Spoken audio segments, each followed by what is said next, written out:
Well, Republican rivals faced off for the third GOP primary debate this week. Donald Trump once again skipped the event, but that didn't stop the candidates from clashing. Presidential hopeful Vivek Ramaswamy turned up the heat from the start. Why should you be the nominee and not the former president? I think there's something deeper going on in the Republican Party here, and I am upset about what happened last night. We've become a party of losers at the end of the day. It was a cancer in the Republican establishment. Let's speak the truth. I mean, since Ronna McDaniel took over as chairwoman of the RNC in 2017, we have lost 2018, 2020, 2022, no red wave that never came. We got trounced last night in 2023. And I think that we have to have accountability in our party. Somebody get the Savlon. Joining me to discuss this and more is former White House Press Secretary Shan Spicer. Shan, thanks for joining us. What did you make of the debate, and in particular Vivek Ramaswamy's absolute carpet bombing of the GOP leadership there?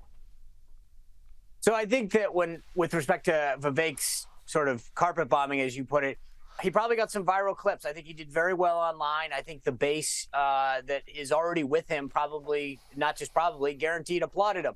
I don't think he moved the needle, though. Look, this is all about Iowa right now. I've said this all day today, that the big winner today is Iowa. If you can't get out of Iowa, if you can't defeat Donald Trump in Iowa, the game is over. I used to say the early states, but it's coalesced. It's now literally all about Iowa.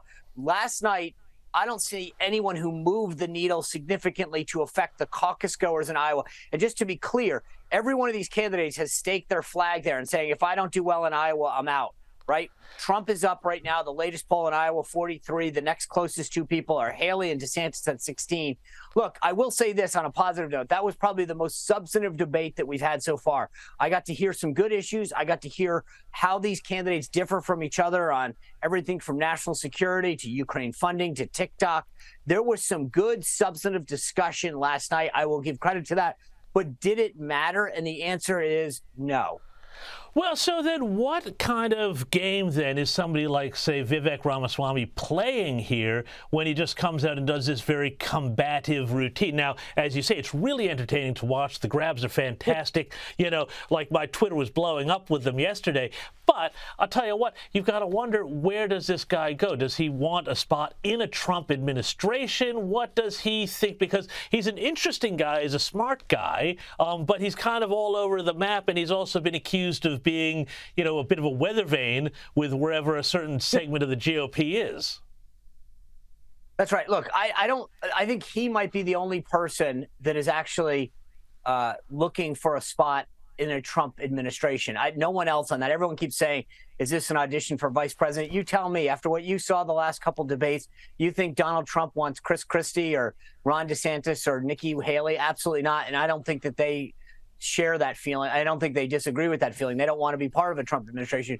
Vivek might be different. But at the end of the day, here's what I'll tell you. Nobody runs for president to be something else. I think Vivek thinks, you know, for those folks who follow NASCAR, I think he's drafting. His idea is, I'm going to talk nice about the former president, his base, the policies he supported, in the hope that by saying I'm Trump without the lawsuits, that if Trump were to have some kind of stumble or fall, he would be the legitimate heir apparent.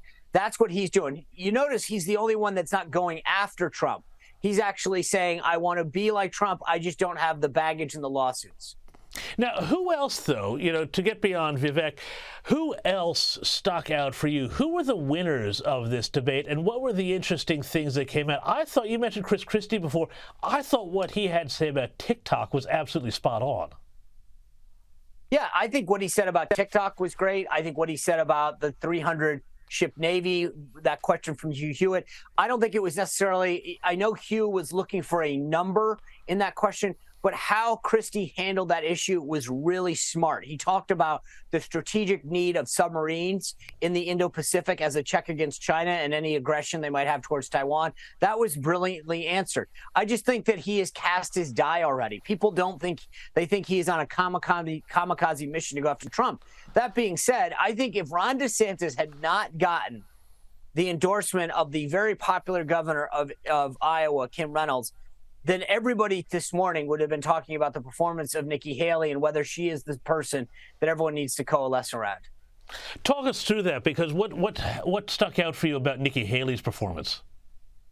I think she just sounded, how she talked about national security, she sounded presidential. I think people wanted to talk, wanted somebody serious. She talked about the reality of addressing the issue of abortion and life in a way that is reasonable and strategically smart, right? To say that you want a 15-week ban, but know that you can't get it through the United States Senate is misleading at best. And Nikki, I think, got up there and talked in a very strategically smart way, a way that for a lot of donors and never Trumpers, they said, I could take that. I could be part of that. She has the resume as a governor and a former UN ambassador to make people feel at ease that she's ready to step into the presidency.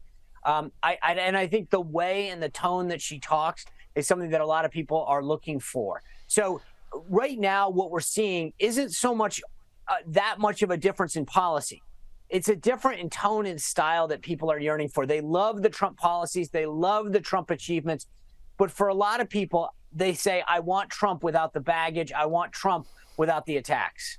Right. And of course, at the same time this whole debate was going on, Donald Trump himself was holding a rally down the road from the debate, and he gathered quite the crowd. Now, do you reckon that this strategy that he has of just basically saying, oh, no, I'm going to be the candidate and not showing up for the debate, this is doing well, obviously, for him among Republicans, but do you think that this could actually be backfiring against him in the general election if people think that he's just too much playing to this one particular MAGA base?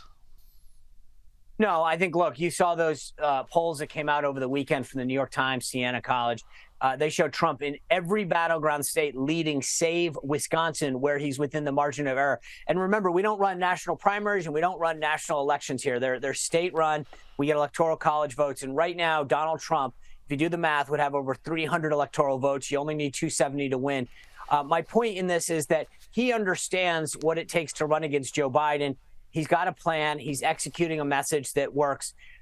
Look, I think there's a big difference between not debating in a primary, which frankly makes sense for him strategically. These other people are, anywhere nationally to even in the key battleground, key early primary states, anywhere to the low teens. Trump's like, hey, I'm a former president that's winning by a lot. I don't need to put myself on the level of you so that you can just use me as a verbal punching bag for 50 minutes.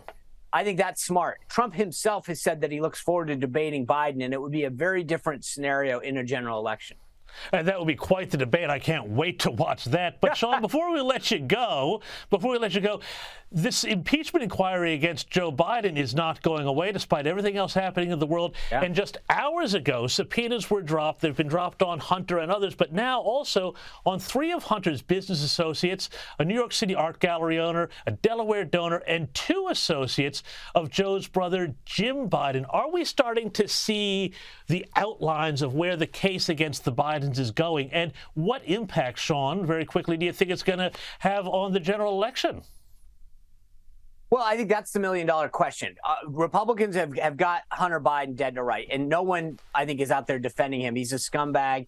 He's evaded taxes. He's pled guilty before to a lot of charges. We know that. But the question is, can you tie him or his brother or Joe's brother James back to Joe Biden? That's been what the Republican Party, the Republicans in Congress are trying to do, and I think, frankly, have to do if they want to change this from, this is, you go back to Billy Carter, to Roger Clinton. There were a lot of people around politicians who've been in the presidency who have been unsavory. But there's a difference between that and actually the president himself being compromised. Republicans, through this impeachment inquiry, are trying to make it clear that it does go to Joe Biden. I think these checks that they're finding, and I think the subpoenas that they've cast, that's what they're going for on that. And I've talked about it. I have a podcast, the Shan Spicer Show, where I've had several guests on, several of these members of Congress, to talk about what they're doing. Ron Johnson was just on the other day. He's been a leader in the Senate. What they're doing, how they're doing it. And I think this tracing the money, which is what you're getting at, is going to be crucial if they really want to make that case. Shan Spicer, thank you so much. And Billy Carter, there's a name from the past. Go have yourself a Billy beer. Thank you so much for your time tonight on the U.S. Report.